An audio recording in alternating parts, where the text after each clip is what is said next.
Изминаа цели 2 дена и се уште молкот и Линданска, молкот Министерството на Груби или било која друга државна институција. Никој од нив не собра храброст да го осуди свиркувањето на македонскиот јазик на прославата финансирана од народни пари.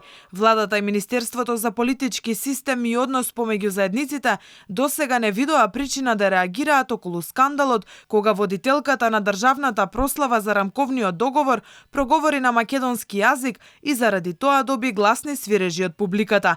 Нема одговор ниту на прашањата кои Алфа директно ги упати до првиот вице-премиер. Дали Министерството за политички систем и односи меѓу заедниците ќе се извини до македонците поради овој потек на публиката? Дали Министерството за политички систем и односи меѓу заедниците ќе испрати осуда за овој потек на публиката? Прв од владата за инцидентот проговори вице-премиерот за евроинтеграција Бојан Маричич, кој се обиде да го амнестира својот колега Груби и тврди дека свирежите не биле иницирани од политички субјекти. Провокации и обиди за дестабилизација имало и секогаш ќе има, но за разлика од пред 5 години, денес тие ниту се иницирани, ниту се провоцирани, ниту се поддржани од било кој чинител од власта. Ние сигурно чекориме кон Европската унија, разумно, одлучно, со почит кон нам различните и во договор со нашите сограѓани, пријатели, другарки и другари, припадници на сите етникуми во нашата земја, дека нашиот пат е напред, еден и заеднички. Со заемна поддршка ќе ги надминеме сите предизвици на овој пат, амбициозно и без застанување кон остварување на полноправното членство во Унијата.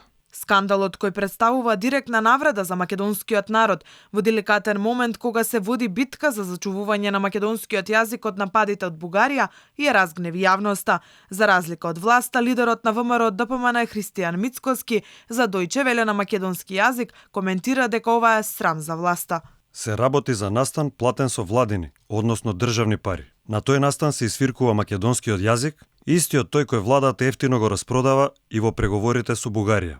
За вакво ли развеселување мислеше министерката за култура, кога правдаше трошењето наредни пари за вакви партиски прослави. Срамот е голем, што од владата отсуствува секаква реакција. Со национализам политика не се тера. Ова само ја покажува поделеноста на општеството и постоењето на два паралелни света. Таквите бариери се градени од политички елити на власта, за полесно да може да ги остваруваат личните интереси поврзани со бизнис мотиви, додека граѓаните македонци и албанци тонат во вештачка омраза која е подгревана од политичарите на кои тоа им одговара. Според Мицкоски, простор за славење нема кога народот страда и живее во сиромаштија. За него прославата која била вештачка со партиски предзнак е исклучиво во функција на престојните избори во Тетово. Инаку прославата за рамковниот чинеше 100.000 евра, кои се одвоија од државната каса, а мина без ниту еден македонски пејач, откако двајцата најавени Владо Јаневски и Антонија Гиговска го откажаа настапот. Организаторот на овој фестивал беше фирмата Арберија Дизајн, која важи за омилена кај Дуј и во последните 4 години има добиено дури 61 државен тендер.